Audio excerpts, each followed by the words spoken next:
স্বাগত দীপ্ত সংবাদে। আপনাদের সাথে আছি আমি আনোয়ারুল আলম। শুরুতে জানাবো সংবাদ শিরোনাম। জগন্নাথ বিশ্ববিদ্যালয়ের শিক্ষার্থীদের গণ অনশন চলছে, দাবি আদায় অনড় সবাই।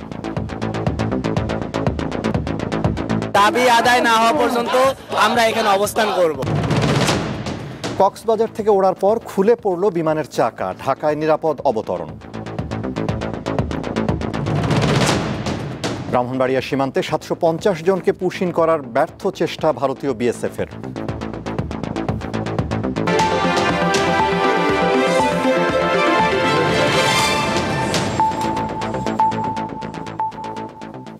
বিস্তারিত। ৪ দফা দাবি আদায়ে প্রধান উপদেষ্টার বাসভবন যমুনা সংলগ্ন কাকরাইল মসজিদ মোড়ে অবস্থান কর্মসূচি অব্যাহত রেখেছেন জগন্নাথ বিশ্ববিদ্যালয়ের শিক্ষার্থীরা।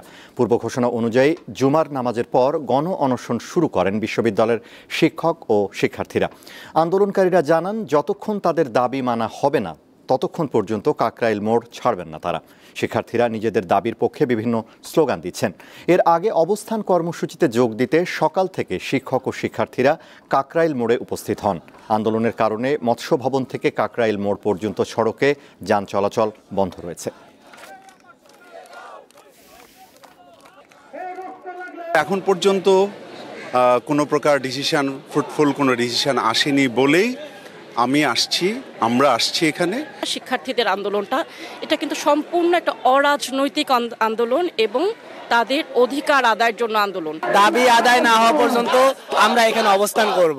আগে ছিল 3টি, এখন 4টি দাবি। এখন আমাদের 4 নম্বর দাবি হলো যে পুলিশ প্রশাসনগুলো আমাদের ছাত্রছাত্রী এবং আমাদের শিক্ষকদের উপর হামলা করেছে বা আক্রমণ করেছে, তাদেরকে খুঁজে বের করতে হবে এবং আইনের আওতায় আনতে হবে এবং তাদেরকে উপযুক্ত শাস্তি দিতে হবে। দর্শক, কাকরাইলে রয়েছেন সহকর্মী মেহেদি হাসান, তিনি যোগ দিচ্ছেন এই মুহূর্তের খবর নিয়ে। মেহেদি, জগন্নাথের শিক্ষক শিক্ষার্থীদের এই মুহূর্তের অবস্থা আর দাবি পূরণের বিষয়ে কর্তৃপক্ষের কেউ এগিয়ে এসছেন, আমাদের জানাবেন। আনোয়ারুল, দাবি পূরণে কর্তৃপক্ষের সাথে এক প্রকার আলোচনা হয়েছে এবং আজকে দুপুর থেকে গণ অনশনে বসেছেন যেমনটি বলছিলেন, এবং আলোচনা তাদের শেষ হয়েছে এবং এখানে শিক্ষার্থী যারা রয়েছে তাদের সাথে প্রতিনিধিগণ একটি আলোচনা করে কিন্তু সংবাদ সম্মেলন করবে, এমনটাই আমরা এখন পর্যন্ত জানতে পেরেছি। এবং একটু যদি পাশে দেখাই যে আজকে জুম্মার নামাজের পর থেকে আসলে এই জগন্নাথ বিশ্ববিদ্যালয়ের শিক্ষার্থী এবং শিক্ষকরা যে গণ অনশন কর্মসূচি শুরু করেছেন, এখন পর্যন্ত কিন্তু তারা এই গণ অনশন অবস্থান নিয়ে রয়েছেন এবং এখানে শুধু গণ অবস্থান নয়, গুচ্ছগুচ্ছভাবে বিভিন্নভাবে তারা কর্মসূচি পালন করছেন এবং এখানে জগন্নাথ বিশ্ববিদ্যালয়ের সাথে সংশ্লিষ্ট সাবেক, বর্তমান এবং সংশ্লিষ্ট সবাই কিন্তু তাদের এই যে দাবি, এই দাবিকে সংহতি জানিয়ে এখানে সবাই আসলে অবস্থান নিয়েছে এবং এখানে দেখতেই পাচ্ছেন এখনও কিন্তু এই জগন্নাথ বিশ্ববিদ্যালয়ের যে 3 দফা দাবি ছিল, সেই 3 দফা দাবির আদায়ে কিন্তু এখানে শিক্ষার্থীরা 14 মে সকাল 11টায় আসলে লং মার্চ টু যমুনা কর্মসূচি ঘোষণা করে এবং 14 তারিখ তারা পুলিশের কাছ থেকে একটি হামলার শিকার হয় এবং হামলার শিকার হওয়ার পরে কিন্তু তারা আরও এখানে দৃঢ়ভাবে অবস্থান কর্মসূচি ঘোষণা করে।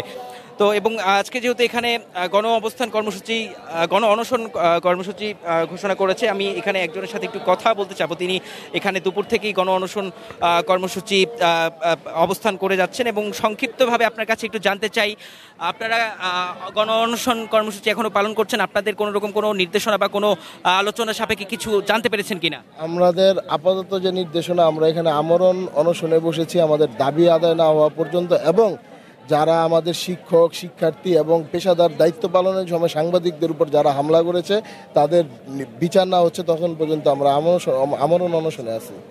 অসংখ্য ধন্যবাদ আনোয়ারুল। আপনার মাধ্যমে দর্শকদের আর একটু জানাতে চাই যে এখানে 3 দফা দাবির পরবর্তীতে কিন্তু যখন তাদের এই শিক্ষার্থীদের উপর হামলা পরিচালনা করা হয় তখন কিন্তু তারা আরও নতুন একটি দাবি এখানে যুক্ত করেছিলেন এবং তাদের উপর যে হামলা হয়েছিল এই হামলার বিচার কিন্তু এখানে তারা দাবি করছেন। এবং এর পাশাপাশি আনোয়ারুল, এখন বর্তমান যদি একটু চিত্রটা আপনাকে দেখাই, এখানে কিন্তু শিক্ষার্থীরা শুধু গণ অনশন নয়, যেমনটি বলছিলাম যে আরও বিভিন্ন রকম গুচ্ছভাবে তারা অবস্থান নিয়ে কর্মসূচি পালন করছে। এখন এখানে দেখতে পাচ্ছেন এখানে কিন্তু শিক্ষার্থীরা গিটার নিয়ে বসেছেন এবং তারা এখানে একটি গান পরিবেশন করছেন। আমি সংক্ষিপ্তভাবে একটু শোনাতে চাই।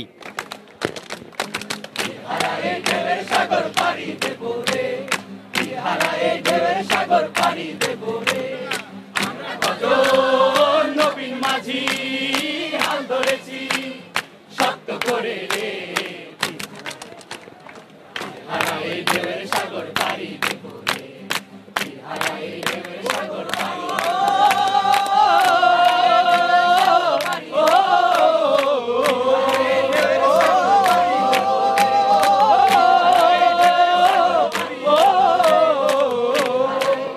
আনোয়ারুল, এখানেও একটি তারা গান পরিবেশনের মাধ্যমে একটি কর্মসূচি পালন করছে এবং শুধু তাই নয়, এখানে কিন্তু আমরা দেখেছি বিকালের পর থেকে জগন্নাথ বিশ্ববিদ্যালয়ের সাবেক যে শিক্ষার্থীরা ছিলেন তারা কিন্তু এখানে অবস্থান পালন করেছিলেন এবং শুধু তারাই নয়, জগন্নাথ বিশ্ববিদ্যালয়ের সাথে আসলে যারাই সংশ্লিষ্ট রয়েছেন তারা কিন্তু সকলেই এখানে শিক্ষকদের সাথে এই দাবিগুলো আদায়ের সংহতি প্রকাশ করে এখন পর্যন্ত এখানে অবস্থান করছেন। এবং যেমনটি বলছিলাম যে আলোচনা হয়েছে এবং আলোচনা শেষে শিক্ষার্থীদের সাথে একটি আলোচনা শেষ করে আসলে সংবাদ সম্মেলনের মাধ্যমে জানানো হবে যে আজকের আলোচনায় কোনো ফলপ্রসূ সিদ্ধান্ত এসেছে কিনা এবং পরবর্তীতে তাদের কোনো কার্যক্রম ঘোষণা করা হবে কিনা। তো আনোয়ারুল, এই ছিল কাকরাইল থেকে আমার কাছে সব শেষ তথ্য। মেহেদী, আপনাকে ধন্যবাদ।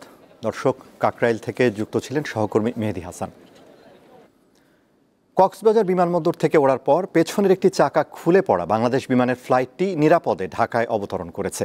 আজ বেলা 1:20 কক্সবাজার থেকে ছেড়ে আসে বিজি 436 ফ্লাইটটিতে 71 জন যাত্রী ছিলেন। উড্ডয়নের কিছুক্ষণের মধ্যেই পাইলট ঢাকার এয়ার ট্রাফিক কন্ট্রোলকে বার্তা পাঠিয়ে জানান তিনি জরুরি অবতরণ করতে চান। বার্তা পাওয়ার পর শাহজালাল আন্তর্জাতিক বিমানবন্দরে জরুরি প্রস্তুতি নেওয়া হয়। রানওয়ের পাশে প্রস্তুত রাখা হয় ফায়ার সার্ভিসের দল। বিমান বাংলাদেশ এয়ারলাইন্স কর্তৃপক্ষ জানায় বেলা 2:20 ফ্লাইটটি হজরত শাহজালাল আন্তর্জাতিক বিমানবন্দরে জরুরি অবতরণ করে। সব যাত্রী নিরাপদে নেমে যান।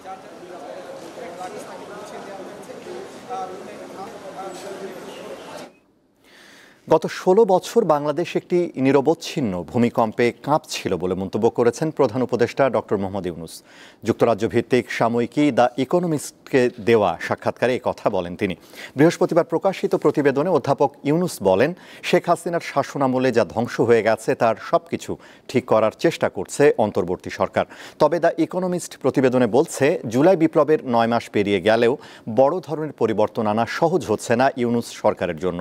পাশাপাশি ক্ষমতার বাইরে থাকলেও আওয়ামী লীগ এখনও দেশ জুড়ে অস্থিরতা সৃষ্টি করতে সক্ষম হতে পারে বলে উল্লেখ করা হয় প্রতিবেদনে।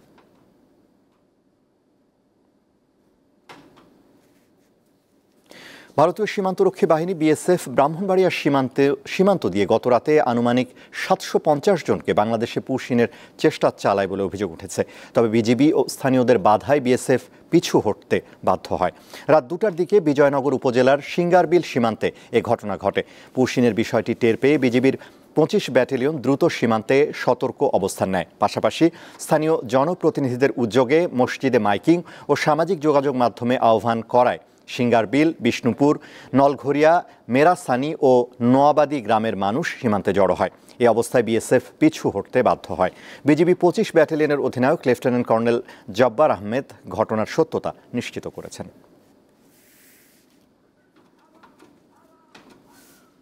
রাজধানীতে কিছুটা কমেছে চালের দাম। বাজারে নতুন চাল আসায় সরু ও মোটা সহ মান ভেদে দাম বস্তা প্রতি 150 থেকে 200 টাকা পর্যন্ত কমেছে। সবজির দাম স্থিতিশীল রয়েছে। 2 সপ্তাহ আগেও চালের দাম নিয়ে বিস্তর অভিযোগ জানান ক্রেতারা। সে সময় প্রকার ভেদে 82 থেকে 86 টাকা কেজিতে বিক্রি হয় মিনিকেট চাল। রাজধানীর কারওয়ান বাজার ঘুরে দেখা যায় নতুন চাল বাজারে আসায় দামে এর প্রভাব পড়েছে। মিনিকেট, স্বর্ণলতা, বিয়ার, আটাশ সহ নানা ধরনের চালের দাম কিছুটা কমেছে। তবে নাজের শাইল নিয়ে আক্ষেপ রয়েই গেছে।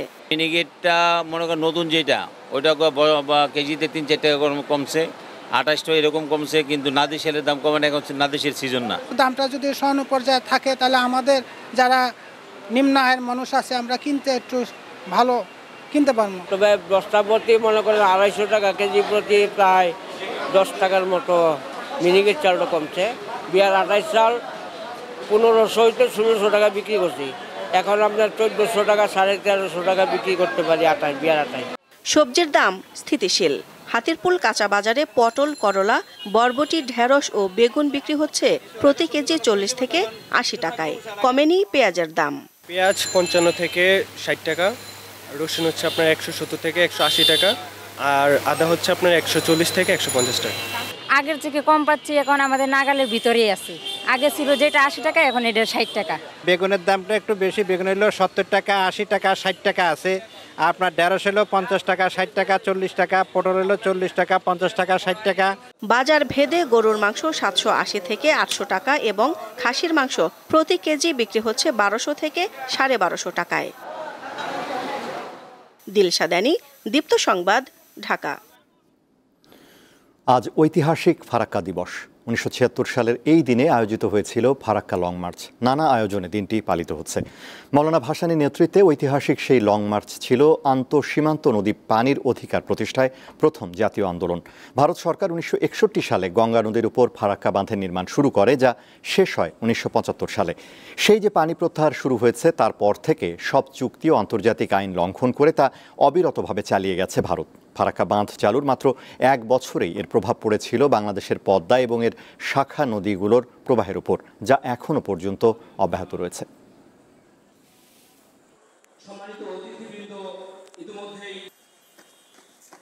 আন্তর্জাতিক 18 মে পর্যন্ত যুদ্ধবিরতির মেয়াদ বাড়িয়েছে ভারত ও পাকিস্তান। শুক্রবার সংশ্লিষ্ট সূত্রের বরাতে এ খবর দিয়েছে ভারতীয় গণমাধ্যম এনডিটিভি। প্রতিবেদনে বলা হয়, যুদ্ধবিরতির সময় বাড়ানোর পাশাপাশি শিগগিরই নয়াদিল্লি ও ইসলামাবাদের শীর্ষ পর্যায়ের সামরিক কর্মকর্তারা আলোচনায় বসবেন, যেখানে সীমান্তের পরিস্থিতি পর্যালোচনা করবেন তারা। এর আগে বুধবার কাশ্মীর ও পানি ইস্যুতে আলোচনায় বসতে ভারতকে আমন্ত্রণ জানান পাকিস্তানের প্রধানমন্ত্রী শাহবাজ শরীফ।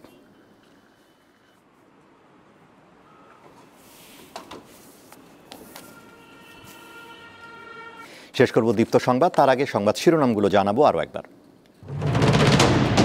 জগন্নাথ বিশ্ববিদ্যালয়ের শিক্ষার্থীদের গণ অনশন চলছে, দাবি আদায় অনড় সবাই। কক্সবাজার থেকে ওড়ার পর খুলে পড়ল বিমানের চাকা, ঢাকায় নিরাপদ অবতরণ। ব্রাহ্মণবাড়িয়া সীমান্তে 750 জনকে পুশ ইন করার ব্যর্থ চেষ্টা ভারতীয় বিএসএফের।